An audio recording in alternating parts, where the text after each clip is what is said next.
जुबान अल्हम्दुलिल्लाह बिल्कुल ठीक हो चुकी है। पहले इनको पूछते हैं फिर आपको बताते हैं। अल्लाह पाक अल्हम्दुलिल्लाह मुकम्मल फजल करेगा। इनका टोकन नंबर है 13494, इनका टोकन नंबर है। अस्सलाम वालेकुम जी। वालेकुम अस्सलाम। जनाब सब तो पहले अपना नाम दसो जी। मेरा नाम है मोहम्मद अकरम भट्टी। मोहम्मद अकरम भट्टी वल्द मोहम्मद असलम भट्टी।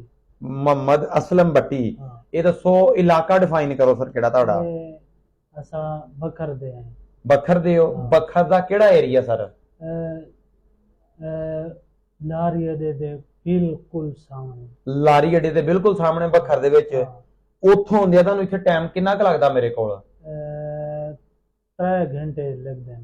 3 ਘੰਟੇ ਲੱਗ ਜਾਂਦੇ ਆ। 3 ਘੰਟੇ ਆਉਂਦੇ ਆ 3 ਘੰਟੇ ਜਾਂਦੇ ਆ। हाँ, ਤੇ ਪੂਰੀ ਦਿਹਾੜੀ ਲੱਗ ਜਾਂਦੀ ਇਜ਼ੀਲੀ ਹਾਂ। ਜਾਨੀ। हाँ, ਅੱਛਾ ਠੀਕ ਹੋ ਗਿਆ ਸਰ। ਇਹ ਦੱਸੋ ਕਿ ਜਦੋਂ ਆਪਣਾ ਸਾਡੇ ਕੋਲ ਆਇਓ ਜ਼ੁਬਾਨ ਕੰਮ ਕਰਦੀ ਸੀ ਜਾਂ ਨਹੀਂ ਕਰਦੀ ਸੀ। नहीं कर दी। ਨਹੀਂ ਕਰਦੀ ਸੀ। हाँ, ਠੀਕ ਹੋ ਗਿਆ ਮਾਸ਼ਾਅੱਲਾ ਜ਼ੁਬਾਨ ਕੰਮ ਕਰਨ ਲੱਗ ਪਈ। ਅੱਲਾ ਨੇ ਫਜ਼ਲ ਕਰ ਦਿੱਤਾ। हाँ, ਅੱਛਾ ਇਹ ਦੱਸੋ ਜਿਹੜੀ ਫਾਲਜ ਵਾਸਤੇ ਮੈਡੀਸਿਨ ਦਿੱਤੀ ਆ ਸਾਈਡ 'ਚ ਹਲੇ ਥੋੜਾ ਫਰਕ ਆ ਜ਼ੁਬਾਨ ਮਾਸ਼ਾਅੱਲਾ ਕੰਮ ਕਰਨ ਲੱਗ ਪਈ ਇਸ ਤਰ੍ਹਾਂ ਹੀ ਆ। हाँ, ਅੱਛਾ ਇਹ ਦੱਸੋ ਕੋਈ ਮਾਲਿਸ਼ ਤੇ ਨਹੀਂ ਦਿੱਤੀ ਇੱਕ ਕਤਰਾ ਵੀ ਮਲਣ ਨੂੰ। नहीं नहीं। ਸਿਰਫ ਖਾਵਣ ਵਾਲੀ ਪੁੜੀ ਸੀ। हाँ, ਵੈਰੀ ਗੁੱਡ ਵੈਰੀ ਗੁੱਡ।